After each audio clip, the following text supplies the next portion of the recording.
혹시 AI 에이전트 개발하고 계신가요? 아, 그렇다면 정말 잘 오셨습니다. 개발자라면 누구나 한 번쯤은 부딪히는 아주 까다로운 문제가 있거든요. 바로 AI 에이전트의 숨겨진 약점, 그리고 그걸 해결할 방법에 대해서 오늘 아주 깊게 파헤쳐 볼 겁니다. 요즘 AI 에이전트들 정말 강력하잖아요? 그런데 이런 똑똑한 에이전트한테도 치명적인 약점이 있다면 믿으시겠어요? 과연 그게 뭘까요? 자, 오늘 바로 이 문제 핵심으로 들어가 보시죠. 정답은 바로 컨텍스트 부패입니다. 영어로는 컨텍스트 롯이라고 하는데요. 이게 뭐냐면요. 사람이 너무 많은 정보를 한 번에 막 기억하려고 하면 머릿속이 뒤죽박죽 엉망이 되잖아요. 딱 그거랑 비슷해요. 에이전트가 이것저것 작업을 처리하다 보면 정보가 계속 쌓이는데 이게 너무 많아지면 아이러니하게도 애가 점점 헷갈려하고 성능이 뚝 떨어지는 현상, 바로 그겁니다. 자, 그럼 이 골치 아픈 문제를 해결할 영웅이 등판해야겠죠? 그게 바로 컨텍스트 엔지니어링입니다. 아주 쉽게 말하면요. 에이전트의 작업 기억 공간, 그러니까 이 컨텍스트 창을 아주 똑똑하게 관리하는 기술이에요. 쓸데없는 정보는 싹 덜어내고 지금 당장 꼭 필요한 정보만 정확한 타이밍에 딱 넣어주는 거죠. 좋습니다. 그럼 이 컨텍스트 부패를 막기 위한 핵심 툴킷, 가장 기본적인 4가지 전략부터 한번 차근차근 살펴보겠습니다. 자, 첫 번째 전략은 바로 오프로딩입니다. 말 그대로 짐을 내려놓는다는 뜻이죠. 무거운 짐을 잠시 내려놓는 것처럼 당장 필요 없는 정보는 컨텍스트 창 밖으로 살짝 옮겨두는 기술입니다. 이 오프로딩이 작동하는 방식이 정말 기가 막힙니다. 생각해보세요. 모든 데이터를 에이전트의 단기 기억 속에 꽉꽉 채워둘 필요가 없다는 거예요. 예를 들어 아주 무거운 데이터는 파일 시스템 같은 외부 저장소에 딱 던져놓고 컨텍스트 안에는 그거 저기 있어 하고 알려주는 작은 꼬리표만 남겨두는 거죠. 그러다가 필요할 때만 그 꼬리표를 보고 쏙 가져오는 겁니다. 정말 효율적이지 않나요? 자, 두 번째 전략으로 넘어가 볼까요? 바로 축소입니다. 이번에는 정보를 밖으로 빼는 게 아니라 컨텍스트 창 안에 남겨두기는 하되 그 정보의 부피 자체를 확 줄여서 부담을 덜어주는 기술이죠. 방법은 여러 가지가 있어요. 정보를 그냥 요약해버리거나 아니면 너무 오래돼서 관련 없는 기록은 과감하게 쳐내는 거죠. 가지치기처럼요. 요즘에 클로드 3.5 소넷 같은 최신 모델들이 이 기능을 아예 내장에서 나온다는 건 말 다 했죠. 그만큼 이게 중요하다는 뜻입니다. 자, 아까 첫 번째 전략에서 데이터를 밖으로 옮겨 놓는다고 했잖아요. 그럼 필요할 때 다시 가져올 방법도 당연히 있어야겠죠? 맞습니다. 그래서 세 번째 전략이 바로 검색입니다. 이 검색 방식에도 크게 보면 2가지 학파가 있어요. 하나는 커서처럼 인덱싱이나 시멘틱 검색 같은 아주 정교하고 똑똑한 방법을 쓰는 쪽이고요.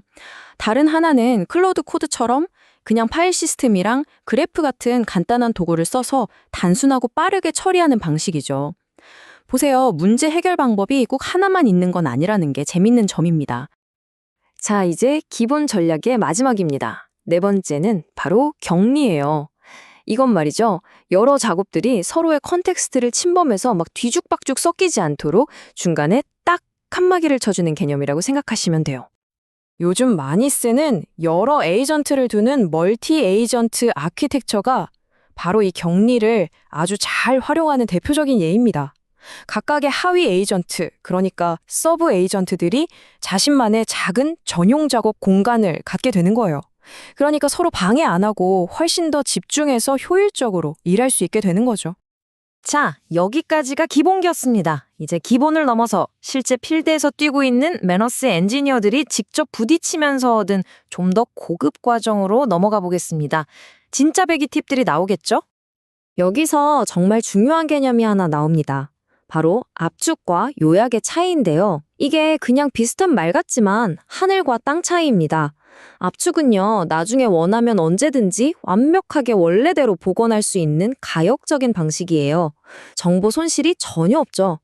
반면에 요약은 한번 줄여버리면 원래 정보가 일부 사라질 수 있는 비가역적 방식입니다. 매너스는 이 둘을 구분해서 컨텍스트 부패가 막 시작되려고 할 땐 일단 압축부터 하고 그걸로도 안 될 때만 최후의 수단으로 요약을 쓴다고 해요. 아주 신중한 거죠. 이번엔 컴퓨터 과학의 오래된 지혜를 좀 빌려와 볼까요? 에이전트들이 서로 협업할 때, 그러니까 아까 말한 격리된 에이전트들이 같이 일할 때 쓰는 두 가지 패턴이 있습니다. 첫째는 소통 방식. 메인 에이전트가 서브 에이전트한테 이것 좀 해줘 하고 간단한 지시만 내리는 거예요. 파일 검색처럼 단순한 일에 딱이죠. 둘째는 메모리 공유 방식. 이건 서브 에이전트가 메인 에이전트의 작업 내역 전체를 다 들여다봐야 하는 좀 더 복잡한 일에 씁니다. 당연히 비용은 더 들겠죠? 결국 핵심은 상황에 맞는 방식을 똑똑하게 선택하는 겁니다.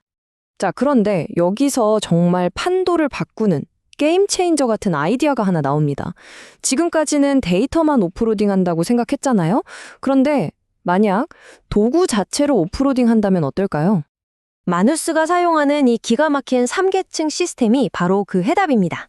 이게 뭐냐면요. 에이전트한테 엄청난 능력을 주면서도 컨텍스트 창은 깨끗하게 유지하는 방법이에요. 자, 1단계 파일 읽기 쓰기 같은 아주 기본적인 기능들만 딱 정해놓습니다. 이건 자주 쓰니까 캐시에 넣어두고 빠르게 쓸 수 있죠. 2단계 좀 더 복잡한 건 샌드박스 안에 미리 깔아놓은 커맨드 라인 도구들을 쓰게 합니다. 에이전트가 직접 쉘 명령으로 실행하는 거죠. 마지막 3단계, 이걸로도 안 되면 아예 에이전트가 직접 파이썬 같은 코드를 짜서 외부 API나 라이브러리를 호출하게 만드는 겁니다. 정말 똑똑한 설계 아닌가요?